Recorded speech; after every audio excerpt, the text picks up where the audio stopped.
Student, we are gathered over here to discuss on the topic life processes.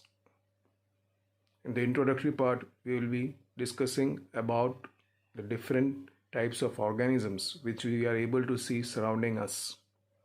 In that, we classify some as living and some as non-living. So, on which basis do we classify the organisms as living and non-living? The criteria which we take into our mind is nothing but growth and movement. We see many things like benches, blackboard, watch, birds, dogs, etc. surrounding us. In that, especially if we see birds and animals, they show movement and growth. Growth is nothing but the increase in the size of the body parts. Movement means change in the position of a body or an organism. So a question arises in your mind, so the vehicle which we drive, it also shows movement. But both this feature of growth and movement should be simultaneously present inside a living organism. The movement which we see in the bike is nothing but its displacement, which also means change in position of the body. So the two criterions which we keep in our mind for classifying the organism is growth and movement.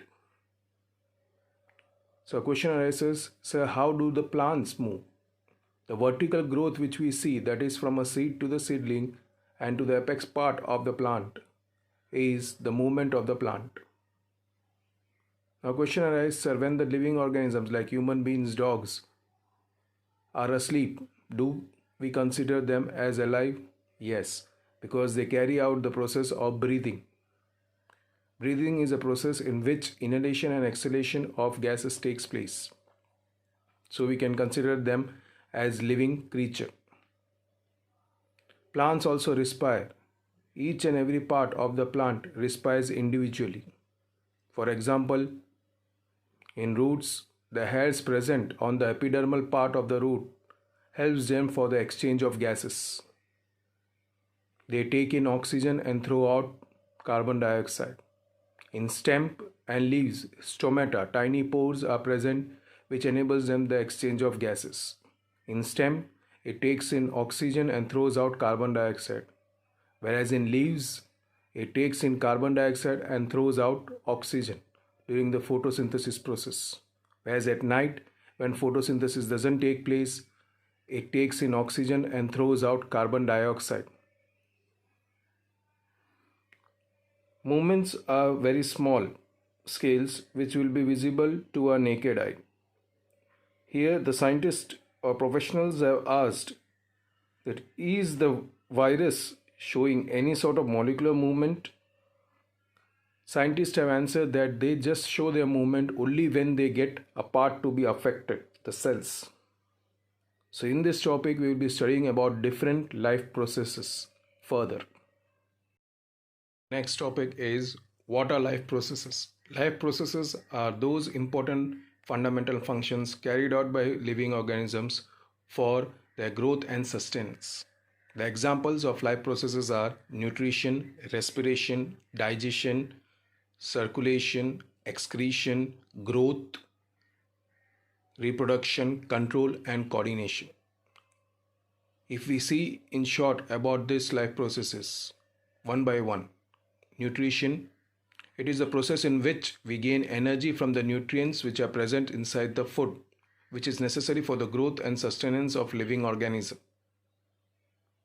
Respiration, it is a process in which the food is oxidized to derive energy from it.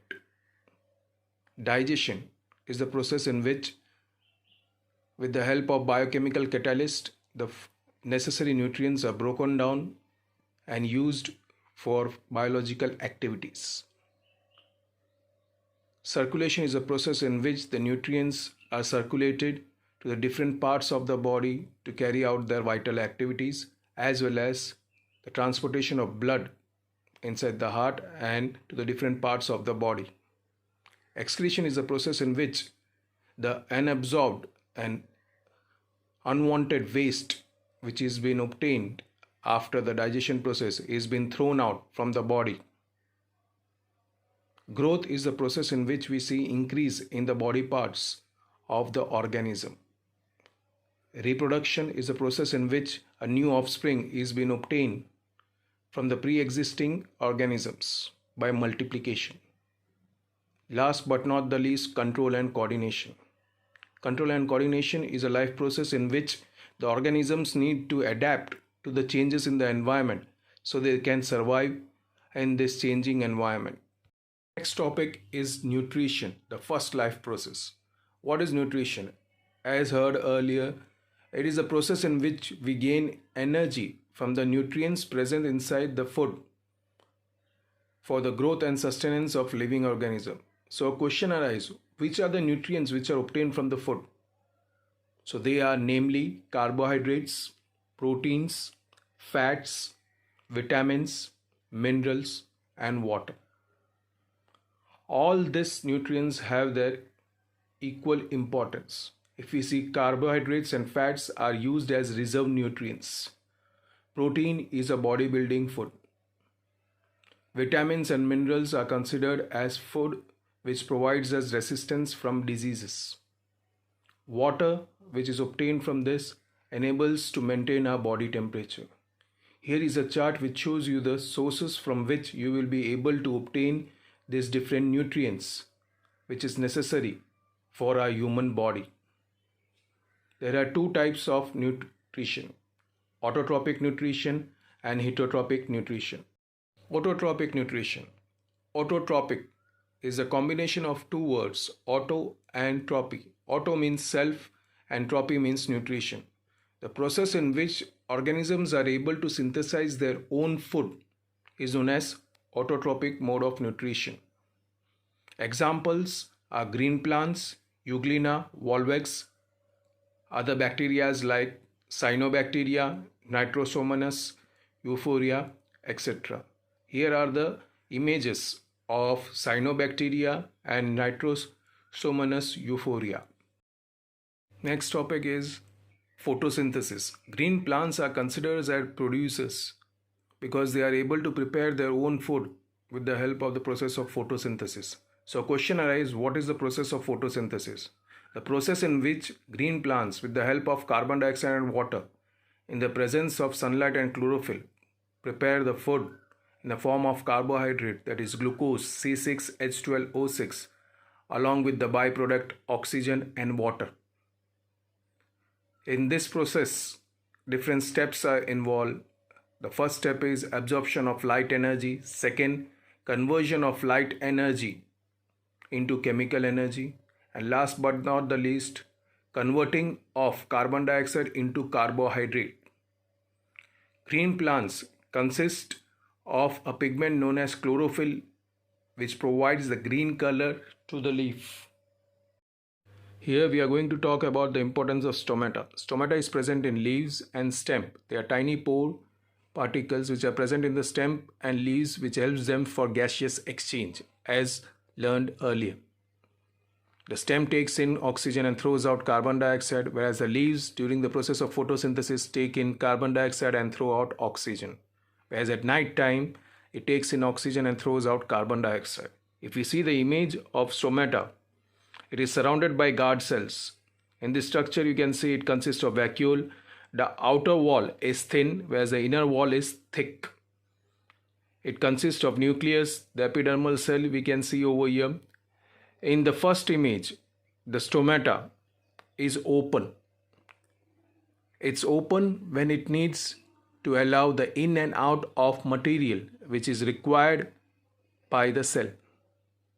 Excessive amount of the material is thrown out by the opening of the stomata, as well as to allow the necessary material from the surrounding. In the second image, you can see when the particular guard cells have kept it closed, or guard cells is closed, it has received the necessary amount of nutrient. Here, the water from the surrounding, when it enters the stomata, it bulges out. In the first image we can see, but as soon as the water is released, it gets shrink. Our next topic is an activity showing the importance of chlorophyll for the process of photosynthesis. Take a potted plant with variated leaves. Example, croton plant which has some part of its leaf white, some green. Keep the plant in a dark room for 3 days. Now bring it in sunlight for about 6 hours. Then pluck a leaf from the plant. Mark the green areas which are there in the particular leaf. Dip the leaf in a boiling water for few minutes. After that, immerse in a beaker which contains alcohol and allow it for a water bath and heat the alcohol till it begins to boil. After that, take out the leaf and add few drops of iodine on it. You will be able to observe that the part which we have marked with the marker will be dark in color, whereas the other part will be colorless, which shows the importance of chlorophyll for the process of photosynthesis. Number 2, which shows the importance of carbon dioxide for the process of photosynthesis. Take 2 healthy potted plants which are nearly of the same size. Keep it in a dark room for 2 to 3 days. Bring it in sunlight for 6 to 8 hours. Then place a watch glass containing potassium hydroxide by the side of one of the plant and the other without it. Potassium hydroxide has the property of absorbing carbon dioxide. Cover both the plants with separate bell jars, as you can see in this particular diagram. Use Vaseline to seal the bottom of the jars so that the plant can be airtight.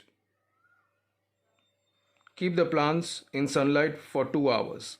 Then pluck the leaf from both the particular plant and carry out the process as earlier in activity 1.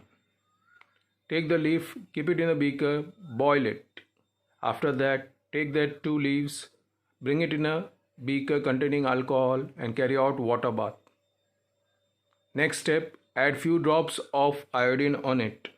Be able to see that the leaf which was been taken from the first pot, which had the watch glass containing potassium hydroxide beside to it, gets dark, which shows the importance of carbon dioxide for the process of photosynthesis.